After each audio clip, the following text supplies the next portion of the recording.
retracted an Obama-era guideline that claimed the 45-year-old Title IX law required all public schools to let transgender students use the bathroom and the locker room of their choice.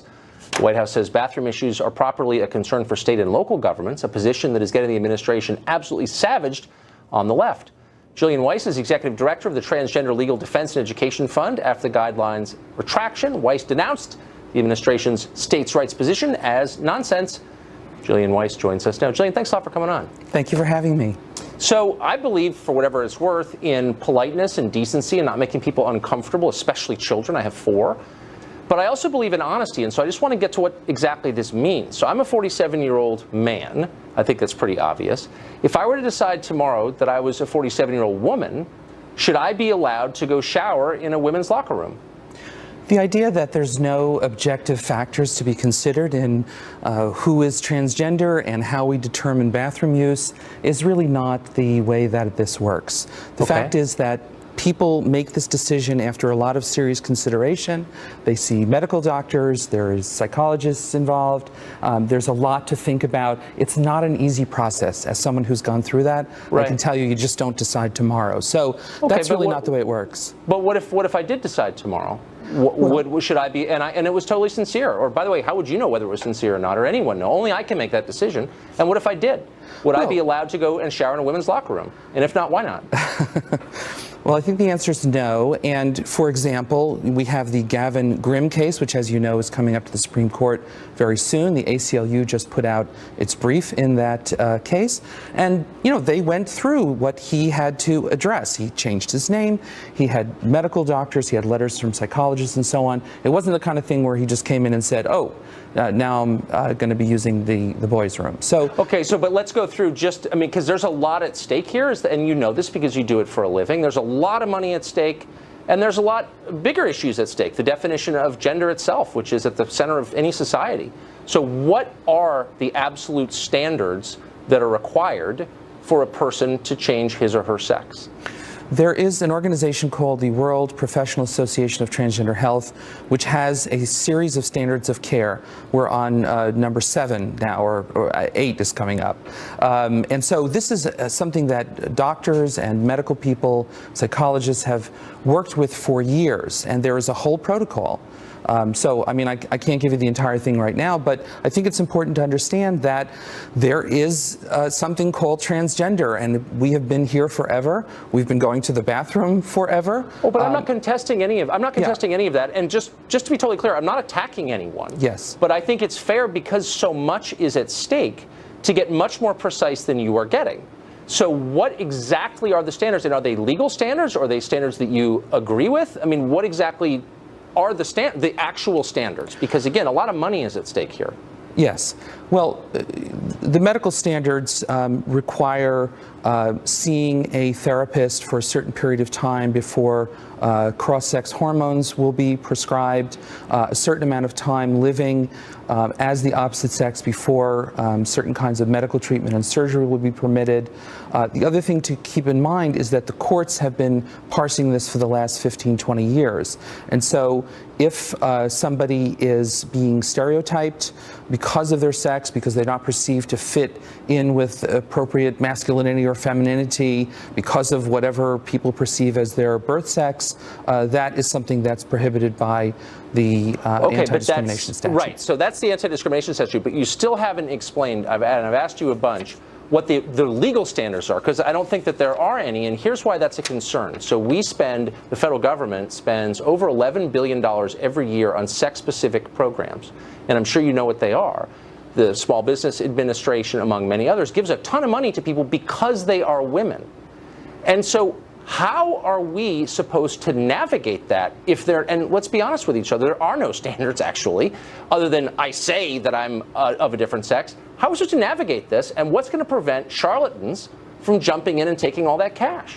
Well, let me give you an example. In the field of athletics, There are standards that have been developed for when someone is permitted to move into a particular single-sex activity.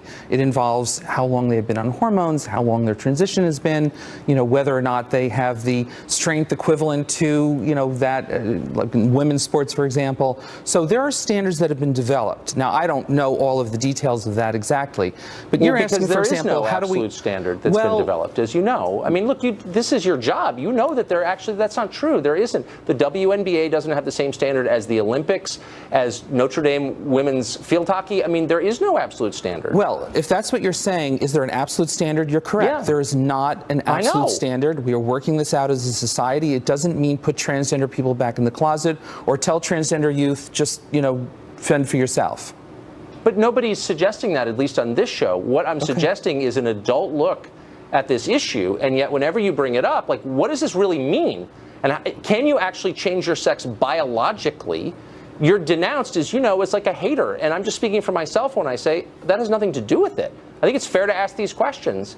And so when are we going to find out exactly what it means to be a woman or a man? Let me just suggest this. I have a list here of 25 studies that have been done over the last 15 years by scientists, peer-reviewed journals, discussing exactly what it means to be transgender, when someone is transitioning, the difference in the basal ganglia of the stria terminalis, the neuron density in the brain, and so on. I'm sorry for being very technical. The point is there are biological differences. You're big. I mean, let me ask you this.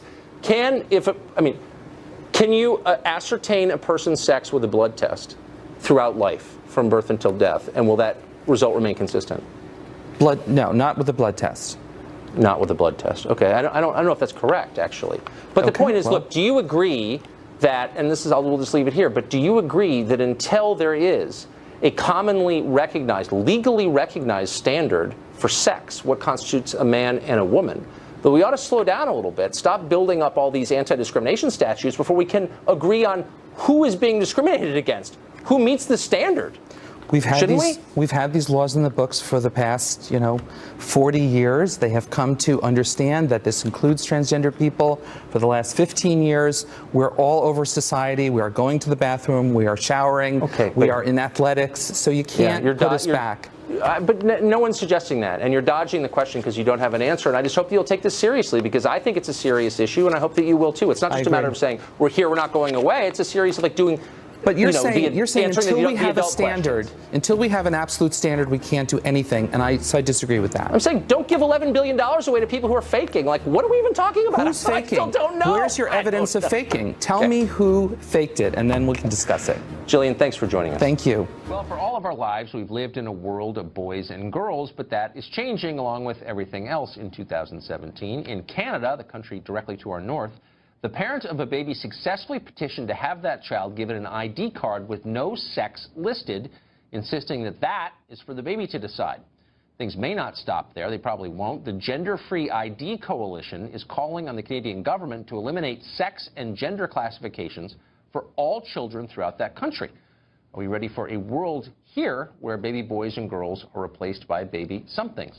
Nell Given-Daly is a psychotherapist, and she joins us tonight. Nell, thanks a lot for coming on. Thank you so much, Tucker, for having me. It's a pleasure. So these are questions that didn't exist like 18 months ago. Homo sapiens have been around 300,000 years, and for the most part, it was kind of obvious who the boys and girls were. But we've decided in a very short period of time that none of that is real, and we're changing it, because why? Well, to be honest with you, we believe that people who are considered intersex, people who are born with both sets of genitalia, have existed throughout human history. For sure. So the federal government just released a study in 2016 that 1.4 million people now identify themselves as transgendered, and Canada isn't the only place that's doing this. Legislation was just introduced in Washington, D.C. and in New York over the past couple of months to also have parents have the right to, on a child's birth certificate, not just say that the child is male or female, but also X or unidentified. But I think you may be conflating two things. Sure. So the number of intersex births in this country, that is where a child has both sets, partially or fully formed, of genitalia, is maybe a little over 700 per year out of about 4 million births. So it's less than 1/10 of 1%. So very small numbers, tiny number. Okay. Sorry, Tucker. And probably we can assume that's been consistent through time. But and nobody is suggesting that, you force a sex onto a child whose sex is not clear. But for most kids, overwhelming number of kids, it is clear. So why should we pretend it's not clear? I guess that's the question.